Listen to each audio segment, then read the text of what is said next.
What's up?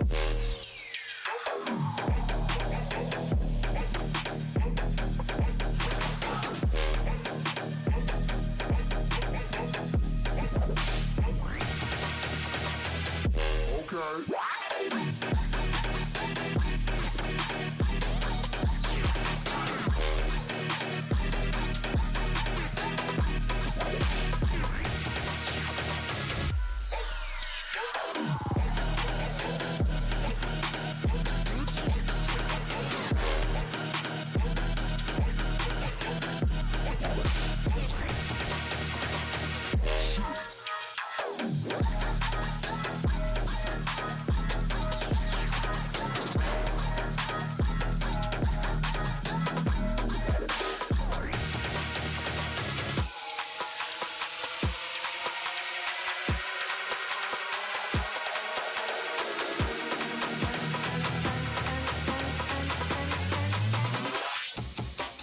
What's up?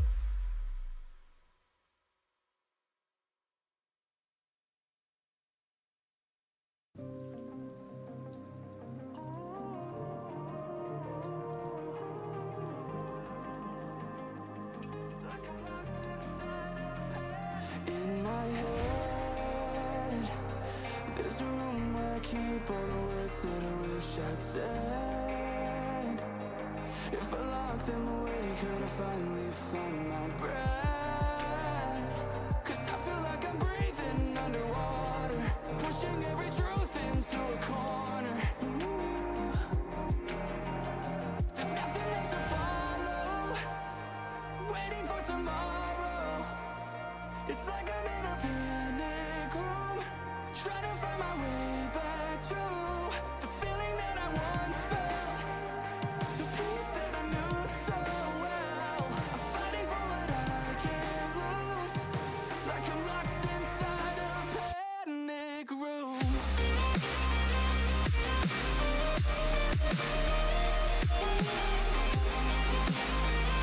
Like I'm locked inside a panic room.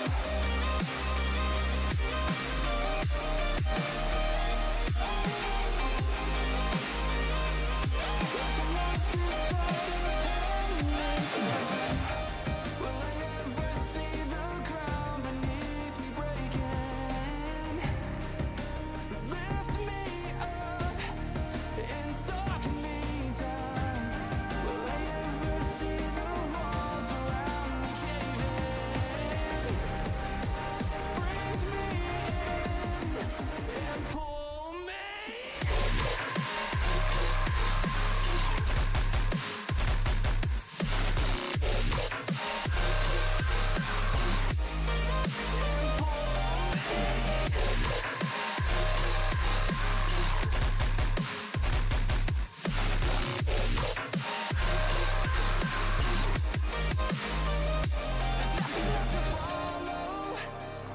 Waiting for tomorrow. It's like I'm in a panic room, trying to find my way back to the feeling that I once felt, the peace that I knew so well. I'm fighting for what I can't lose, like I'm locked inside a panic room. Like I'm locked inside a panic room. Like I'm locked inside a panic room. Like I'm locked inside a panic room. Like I'm locked inside. Pull me.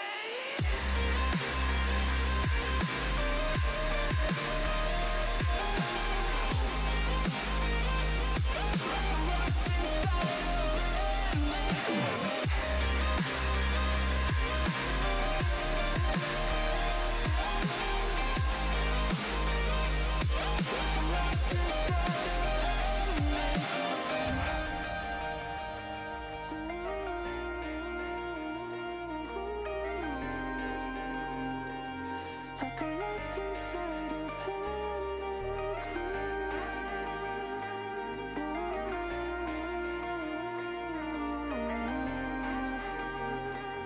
Like I'm locked inside a panic room.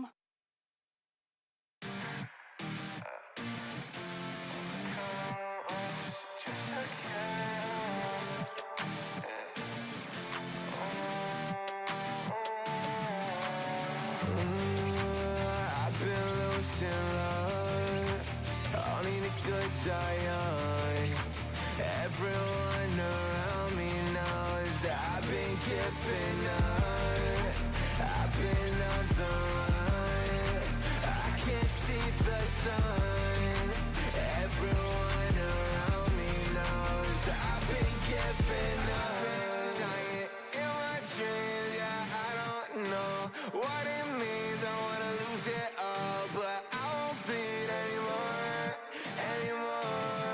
and I've been crawling out the gutter since I was a kid, I feel the problems go away when I take a sip, I've been running from the demons, but they closing in, I'm gonna scream.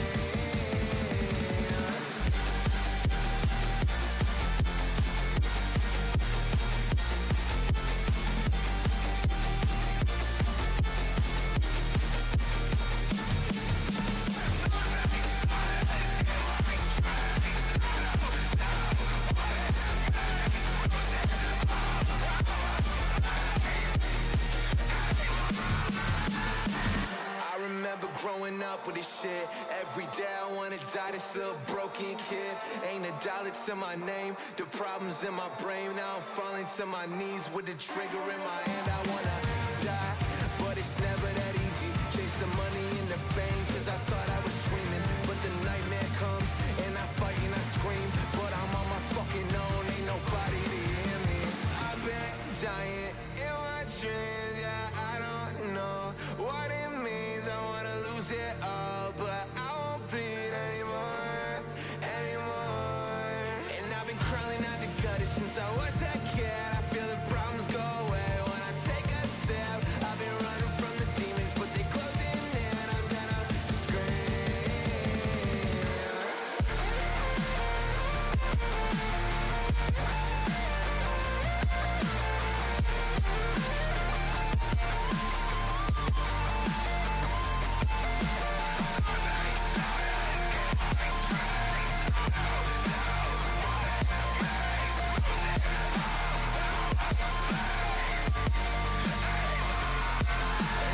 Crawling out the gutter since I was a kid, I feel the problems go away when I take a sip, I've been running from the demons, but they closing in, I'm gonna scream.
What is up, everyone? Welcome to Dadowski's Shelter. All right, today we are live, and we have started DD Season 3 in my state. Now, what does that mean for you? Well, not much. But what it can mean is that I can help you along the way, which will also be the topic of this week's video. Doomsday Season 3, not necessarily geared to Season 3, but geared to the beginning of all seasons. The video I want to make, or that I should be releasing later this week, will kind of summarize the first 2 weeks, 2 or 3 weeks, 3 might be pushing it. First 2 weeks that you should be looking at what you should be doing during your season whenever you start it. Whether you're season 1, 2, 3, technically the whole plan should work. The difference is once you hit season 2 and season 3, you should already have specialty points, so that kind of changes how fast you can move, I guess, so to say. Season 1, you're going to be starting at scratch, so it's going to take you a while to get to where you need to be, but you can do it as long as you stick with it. Now, whether you're free to play or paying, I'm going to cover both areas, excuse me, while I do 3 things at once. Today's Hero Day, if you didn't know. I got my main base and my secondary base. Main base is going to be on the left. Secondary is going to be on the right. My secondary is left behind. We migrated to another state. It just made more sense for us. The thing that you will realize as newer players, people don't like Doomsday. They don't like tiling. They don't like that aspect of it. So they get either bored or frustrated because they don't know what to do. The frustration we can help with. Frustration is something that we can easily work on. We can help guide you along the way so that things are a little easier. But the boredom, I can't really do anything about that. Doomsday is going to be the time when we separate the players that want to proceed into a more tactical game from the players that just want to mess around. And there's nothing wrong with that. This game is great because it has a place for both of those types of people. You have a place for serious players that want to be serious, grow their base, always have something to improve, can differentiate themselves from other players, and compete on a different level. You also have a way to constantly move your base and start over in a new state if you just want to mess around and have fun and just, cause chaos. There's nothing wrong with either plan. It's just whether or not, which one is good for you. So for us, our state, we still had a lot of good players. We just were in a grouping of other states that were struggling, and so it made more sense to try and combine those states early than to let people die off and quit. So we all migrated. I think there was 3 or 4 different states migrated into one, and now we have a full alliance of players that want to be there. Now, that could always change. It probably will. But for the time being, it's working, and here we are. So my secondary base is still behind in 1381, and the other one moved to 83. Migration is something a lot of people don't understand, or why people do it. Yeah, initially you might not want to do it, and that's fine. People don't want to do it. Change is different, right? But sometimes it's necessary. You know what I mean? It just depends on what you want to do. So today, besides talking tactics, I wanted to get a little into Season 3 heroes as well, because today's Hero Day, and there is a pool, and we are in Clash of Zones, so we're doing Hero Day, and I want to do my recruitment tickets. I want to get some of these season heroes, and I know it's not the ideal time to recruit, but I am going to do it nonetheless. I do want a few of the heroes from this season. The main ones I have my eye on are Tech Priestess and Anastasia. Now, Anastasia is in your alliance, or I'm sorry, in your arena. So if you did not know that, your arena store does have a season hero. Now, Anastasia's here. I already got her first half of fragments. I need to get the second half at the end of this arena week, and then I can finally have her if I don't recruit her here. Season 3 will have a total of 6 heroes, I believe. Let me use a Clash of Zones ticket now so that we're ready to go. Let's go ahead and get my free ones out of the way. Don't forget, you get 3 free. Don't ever not use them. All right, that's season 1. Okay, season 3 recruitment pool. So the good thing about recruitment pools, they do these every so often throughout a Doomsday season. Depending on what season you're in, depends on how many you do it. There might be 2 or 3 within a season, if not more. I know Season X has a lot, but you're also going into Eden. There are a total of 6 heroes. You got Countdown, Farseer, Vanguard, Wings of Liberty, Major Anastasia, and Tech Priestess. Now, with my 2 tickets that we got from last season, I wound up getting Vanguard twice. But yeah, the good thing about recruitment pools is that after you get to a certain amount here, you will get one of these heroes guaranteed. Now, you may get lucky and get one of them before that bar is all the way to the max, but sometimes you got to go all the way. So we're gonna go ahead, I'm gonna recruit, and I'm gonna see what we get for now. So there's the first one, second one, no one yet, no one. Now you can kind of tell if you're gonna get one when this bar at the top goes quick. It like resets really fast. That's how you know you got one. If you don't go all the way. Looks like they're gonna make me go all the way, but hey, you know, it's the way it is. Sometimes that's the way it works. There we go. There we go. Tech. Yeah, Tech Priestess. So we got Tech Priestess here. Go take a look at her real quick while we got some time, and talk about why she is a pretty rock solid legendary hero, especially for season 3. Where is she? Oh, I gotta go back. All right, hold on. The game gets a little finicky that way sometimes. You gotta go back and then come back. I don't know why, but anyways, Tech Priestess, here we go. So Tech Priestess is also one of the ones that will be relevant later on. You can still use Tech Priestess further along the lines. Let's see, second skill. First 3 turns, 2 friendly squads have 24% bonus damage. It's not bad. That's our first one. One thing I will say I'm noticing about Season Heroes that's a little disappointing is the lack of attacks. I'm not a big fan of that.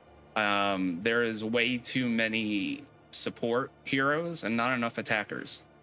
You can't do damage with support. If every one of your heroes gives a boost to damage, who's doing the attacks besides the basic attacks?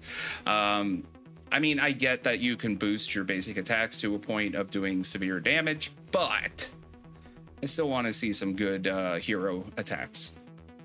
Here we go. Combat skill. Effective range 4. A little more long range. 2 random squads. 1 turn prep. 23% chance to confuse 2 random enemy squads. Skills and basic attack targets become random, lasting 2 turns. So they're confused. So they can attack their own people. That's what they're getting at here. The max level is an increased percentage to confuse them, which is actually not that bad. If you think about it, that's not that bad. These are going to be, she's a fighter hero. And your last one, during battle, when all friendly squads receive damage, 50% chance to recover some units. At a 15% recovery rate. That's not bad. So it's nice to see at least 1 attack in here that's pretty long range. But yeah, primarily a support hero. Not a bad one either. You can confuse. It doesn't look like, honestly, this isn't really a combat skill. It just creates a very good status for you. Confuses them, so they may not even hit you. They may hit their own people. So for 2 turns, they may not hit you. So that's not bad. It's pretty good hero, and that's something to be aware of on that. Now I know Tech Priestess. I see her in a lot of the formations moving forward as a reusable hero throughout Season X. Let's do. Should I do one more? Yeah, screw it. Let's do it. We'll do one more, see what other hero we get. Well, I don't care about that. Basic, you get a ton of basics, or basic legendaries. All right, come on. There we go. Who we got? And we got Anastasia. All right, cool. All right, so let's go take a look at Anastasia, because I know she is another one that's fairly popular. So we'll come back in here, reload it. Did I get the diamonds? Don't forget, every hero has diamonds in their story. If you get a hero for the first time, you get diamonds. Don't forget that. After this, I'll go collect my stuff, and we'll talk about the tactics. She's a vehicle. Let's see. She's primarily support, of course. 3 random friendly squads. 12% chance. Or well, let's go look at the max. 30% chance to remove all debuffs of friendly vehicles and shooters. That's actually pretty sweet. Excluding debuffs from pre-battle skills. So if it happens before the battle, it's only when during the battle. So basically, there are attacks, not anything passive. And give their basic attacks 25% chance to cause 1 turn suppression. Nice. That is solid. So basically what this is saying here is you have a 30% chance to remove anything negative on your vehicles and shooters, and your vehicles and shooters, their attacks have a 25% chance to cause suppression for 1 turn. Suppression, remember, is the supreme version of silence. That means their heroes cannot attack either. So no combat skills from heroes and no basic attacks from troops. That's pretty big. Second one is friendly squads. Let's see. During the first 3 turns, all friendly squads gain 100 combat speed and a 70% chance to deal 2 basic attacks on each turn. That's pretty solid. Effects of the same type cannot be stacked. Yeah, so only during the first 3 turns. But that's still solid for in the beginning. And the last one, enemy. It's an actual it's a prep skill. So this is before the battle, by the way. You got 3 different types so far: prep, combat, and what was the other one? I forgot. Can't think of it right now. During battle, whenever 2 random enemy squads take damage, they take 12% extra damage for up to 5 stacks. That's not bad. So she's pretty good. She's pretty solid. I will say that. All right, so let me oh no, that's not where I want to go. Let's collect. I pretty much got all my cause points. All right. And we'll get my hourly. All right. So I know I am not practicing what I preach. Normally I don't spend everything all at once. It's not a good idea to spend everything all at once, especially on Hero Day. It's easy to. But I have a lot of things I could probably catch up on. So I still gotta extract more. I got 44 extracts, so I would like to do that. I still have hero tickets. I do want to unlock at least most of them if I can, yeah, get those ahead of time. And then I still got to upgrade. So I still got experience points and medals to use. So I would like to see where I'm gonna wind up with that. I don't know how many I have, and I could still max them out if I wanted to, but we'll see what I want to do. I'm not gonna do that with you guys, but we'll see what I want to do later on. Let me use these points. Send out my secondary base for its national quests. Yeah, sure. So I did change its class for my secondary base.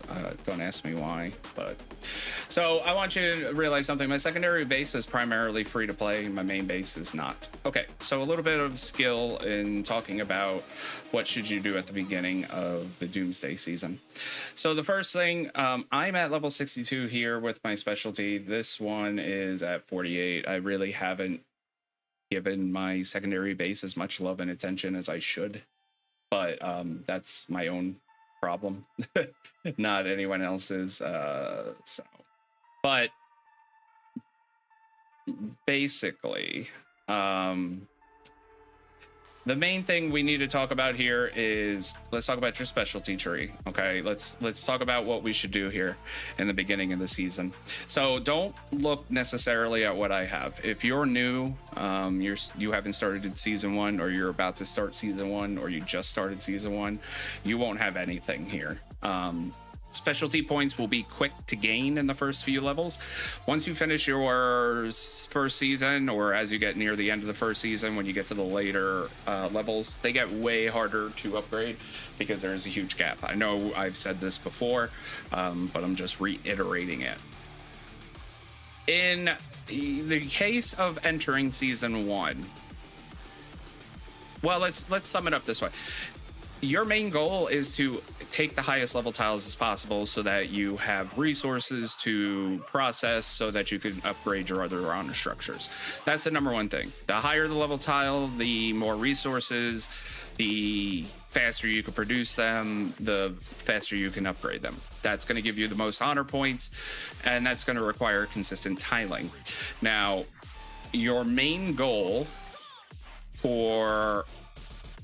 in doing that is going to require you to upgrade your honor structure for your immunity facilities. Your immunity research facilities are going to be the first things you want to focus on. And that's great in theory. However, if you're just starting out and you're not buying any packages, it's going to take forever to produce anything. The production is going to be super slow.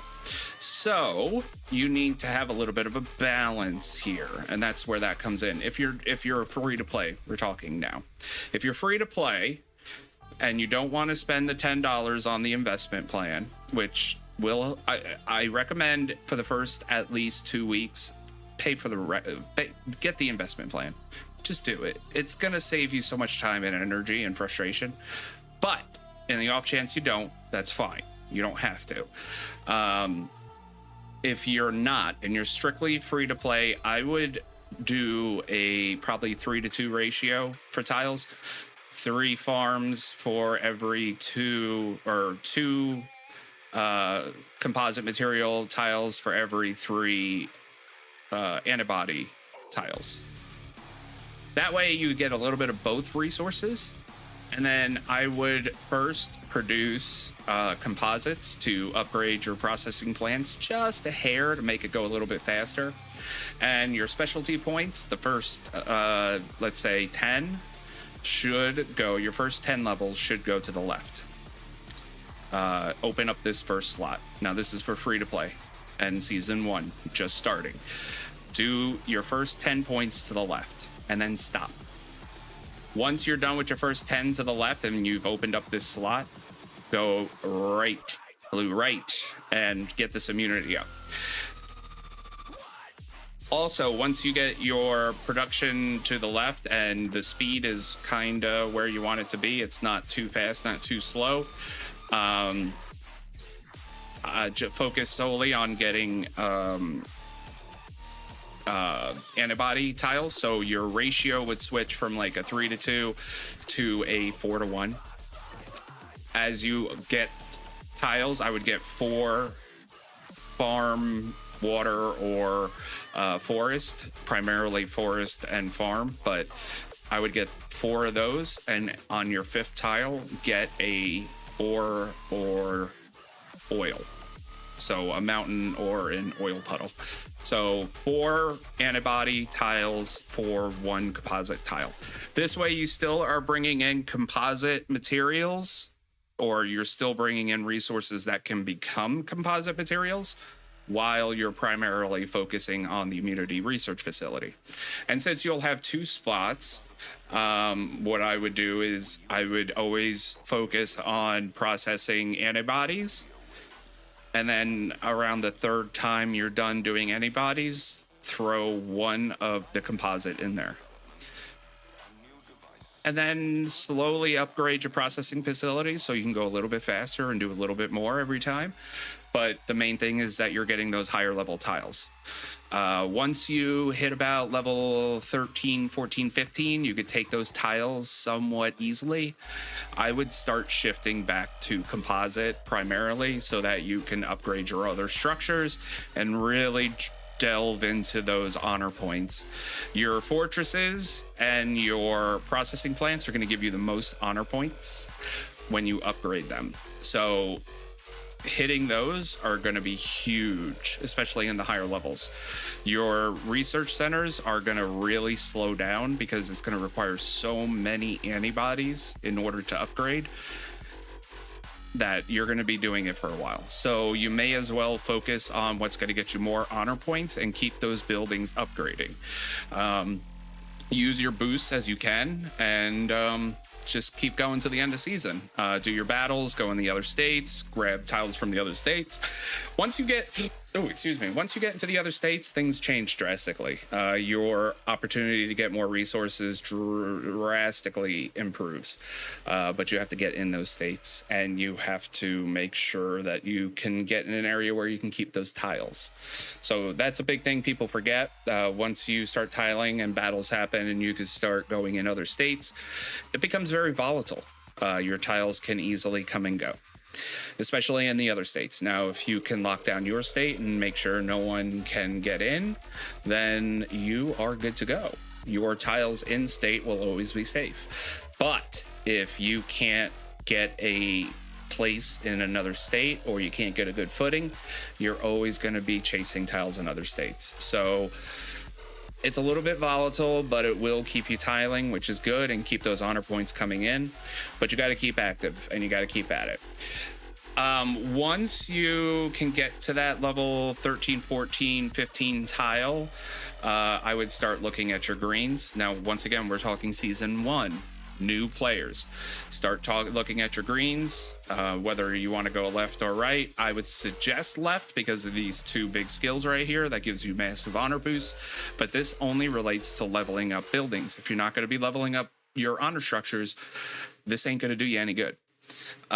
This is going to be primarily for your tiling. This has a lot of benefits to it. So you get your extra honor bonuses. You can get a faster marching speed since you can't speed up. And even these last two here, major skills, are huge when you can upgrade your tiles to another level. It doesn't take very long. It does take some time, but to upgrade it to a new level is pretty awesome. So for your season 2 and season 3 players, you're going to already have your stuff set up from last season.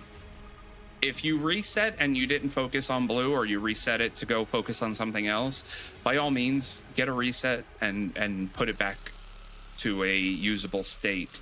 Whether you go to the first one or you just wait for your extra slot to open up if you use the Elite Challenge, the Season Pass thing, that's up to you. But I would go heavy blue right for season 2 and season 3, and just jump right into tiles, level 7, 8 tiles, 6, 7, 8 tiles you could probably get right away. So hit your 1, 2, 3, 4, 5, 6, 7, and just start from there, and start working on your immunity centers and start processing stuff. If you want later on, you could reset. You can go full blue left and blue right with all your specialty points in the beginning, and then just reset to where you want to be once you get those high tiles. It's all up to you what you want to do, but I would suggest focusing on getting those high level tiles, and the only way to do that is to primarily have all your tiles be farms, forests, or water. Period, ended. And then once you get past that second week, the second or third week, and you can get those 13, 14 tiles, then do whatever you got to do. Spread it around. Open up your other buildings if you want. Do green. Do red and get a flag so you can help out everyone and honor farm. Do whatever you want to do at that point. But for the first 2-3 weeks, it's going to be hard to focus. And I think that's where people get screwed up, because they want to do so many things all at once, and you can't. So tone it back, focus on certain aspects, and grow from there. So that's going to be in the video. It's going to be a little more detailed than that. We'll talk a little bit more about deep tactics and how that all works, and what resets and when you should reset, and when you should know when to stop going a certain way, all that kind of stuff. We'll talk about that in the video. in better detail. I just wanted to kind of summarize it real quick and allow for an opportunity for people to ask questions. And that's really about it. I got nothing else. So season 3, well, I could finish talking about season 3 heroes. We looked at Tech and we looked at Anastasia. So we looked at those two. We got Wings, who is a shooter, a ranged shooter. 2 random enemy squads, 40% chance to deal 195 and lowering resistance. Let's see, range 4, 3 squads. So first 2 turns, disarm 2 squads, making them unable to do basic. On the second turn, deal 169 to all the enemy squads. So guaranteed damage, 169% damage, but oh, this is all guaranteed. So yeah, that's pretty cool. First 2 turns, 2 random enemy squads are disarmed right off the bat, so they can't do basic attacks. And then on your second turn, they do max 267 damage with that skill. Now, once you do that skill on the second turn, this guy, that skill, he goes down to 2. So it's kind of hit or miss there. You're putting all your effort in the beginning. Just keep that in mind. 1 turn prep, 35% chance to do 195. Oh, well, look at the max, sorry. 35% chance to do 343 to 2 random enemy squads and heal self and a random friendly squad at 67% recovery rate. That's not bad. So Wings of Liberty's not bad. Vanguard, so this enters the sisters, by the way. 55 to 100% chance to increase the final combat skill casting of 1 random friendly squad to 100% at turns 1, 3, 5, 7. That could be huge, depending on who gets chosen. 1 random friendly on the first 2 turns receives damage. They have 70% chance to evade. That's pretty good. 100% to increase the final combat skill. Oh no, I read that one. Sorry, I didn't do the second one. During battle, all friendly vehicle squads have negative 20% basic attack damage and increased combat skill damage by 45%. So you're sacrificing one for the other. Farseer, so Countdown, Farsi, and Vanguard are sisters. If you put all of them in an APC, generally there's a nice little cohesion there. That's what the theory is there, but I haven't really gone too far into it. It's not an official link, but everyone has said that the sisters APC is not a bad one to have. 40% chance to do 255% damage, lowering might and resistance. State of Clarity, gaining immunity to silence, disarm, suppression, and confusion. That's not bad. And her second, her last one. 1 turn prep, 40% chance to do 200% damage to all enemy squads, silencing them, making them unable to use combat skills. So there's a lot of like silence and suppression and confusion. There's a lot of statuses in these heroes. Deal damage to all enemy squads. That's not bad. 30% chance to deal damage to all enemy squads. Unable to recover units, so that's not bad either. Hero squad will be unable to perform normal attacks. So this is another like Rose. They're not going to do basic attacks. They're just going to do combat attacks, and it's going to give them a boost for that. So that's not bad. These are some good heroes here. I know season 3 starts to introduce the heroes that are going to be reused, that will be in some of the top APCs. Not all of them will be, but I know that a couple of them are. I know Tech Priestess does come up a lot in the hero formation charts, but that's all what you have and what's going on. So anyway, that's it. That pretty much covers everything I wanted to talk about. So yeah, I hope it helped. If you got any questions or concerns, feel free to ask them. If you ever are unsure, leave a comment in a video and we can do a video on it, or we can just talk about it in the comments if it's something simple. So yeah, that's gonna be it for me tonight. I hope you guys enjoy your night, enjoy your hero day, and look forward to seeing you guys do well in Doomsday. And until next time, be safe out there.